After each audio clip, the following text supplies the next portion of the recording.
নটা সাড়ে নটা বজাত মানে ল'ৰাটো ওলাই গৈছে। নাইকিয়া মানে স্কুলত গৈছিলে। স্কুলত আমাৰ ল'ৰা দুটা পঢ়ি থাকে। তাৰ লগত মানে তাৰ পিছত সিহঁতে আগত গৈছে। তাৰ পিছত সি ল'ৰাটো গৈছে। স্কুলত পাইছে ল'ৰাটোক স্কুলত পাইছে 10:30 বজাত স্কুলত গৈছে। স্কুলত পোৱাৰ পিছত আমাৰ ল'ৰা দুজনে কৈছে যে ঠিক আছে তুমি এতিয়া নাযাবা, মোৰ লগত যাবা। সি কৈছে না মোক ভোক লাগিছে, মই ঘৰত যামগৈ, ঘৰত গৈ খাম। তাৰপিছত ঘৰত অহা নাই। 11টা বজাত আমাৰ ঘৰৰ পৰা আমাৰ মাইকী মানুহ দুজন গৈছে, স্কুলত গৈছে। স্কুলত যোৱাৰ পিছত সিহঁতে কৈছে, আমাৰ ল'ৰা দুটা কৈছে আহিছিলে ইয়াত, আকৌ গুচি গৈছে, অলপ সময় আগত গুচি গৈছে। তাৰপিছত বিচাৰিছে, পোৱা নাই।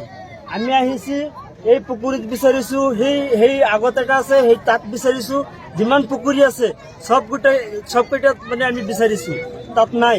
তাৰপিছত দুপৰীয়া আকৌ আহি ইয়াত বিচাৰিছো, সেইফালে বিচাৰিছো, নাই। তাৰপিছত আহি আকৌ সেইফালে গুচি গৈছো। সন্ধিয়া সময়ত আপোনাৰ মাইক লৈ টমটম লৈ এডভাৰ্টাইজ কৰি দিছো। কৰাৰ পিছত তাৰপিছত থানাত গৈছো। সন্ধিয়া সময়ত থানাত গৈছো।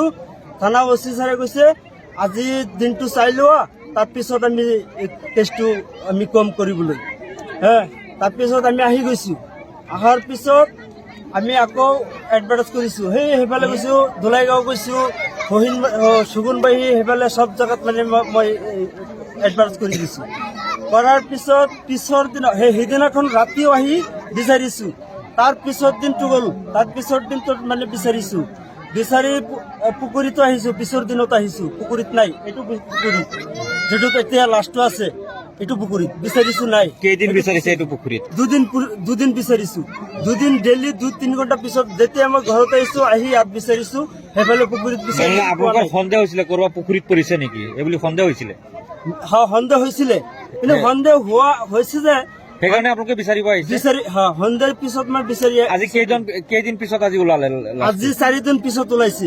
তাৰপিছত যিদিনাখন আমি দুপৰীয়া, পিছৰ দিন দুপৰীয়া বিচাৰিছো ইয়াত, ৰাতি 11:12 বজাত এটা এইফালৰ পৰা তিনিবাৰ চিঞৰিছে, কান্দাৰ মানে আৱাজ আহিছে, চিঞৰাৰ পিছত আমাৰ এই মাইকী মানুহক লৈ আমি ৰাতি 12টা বজাত ইয়াত আহিছো। এইটো যোৱাকালি আহিছে আপোনালোকে ৰাতি 12টা বজাত? হয়, যোৱাকালি আহিছো। আহি ইয়াত বিচাৰিছো, একো নাই।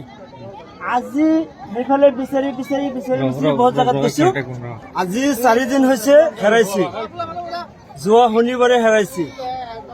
হেৰাৰ পিছত গাঁঠিৰ বিষ হওক, কঁকালৰ বিষ হওক, ৰাজহাড়ৰ বিষ, ফ্ৰেকচাৰ, যিকোনো ধৰণৰ বিষ বা শেহতীয়াকৈ হোৱা আঘাত হওক, ইয়াৰ সৈতে আৰু জীয়াই থাকিব নালাগে। বিষে আপোনাৰ জীৱন নিয়ন্ত্ৰণ কৰিবলৈ নিদিব।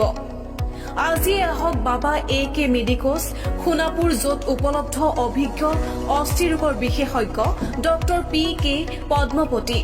যিকোনো ধৰণৰ বিষজনিত আৰু আঘাতজনিত কাৰণত আপোনাৰ বাবে প্ৰতিটো সময়তে উপলব্ধ বাবা AK মেডিকোজ।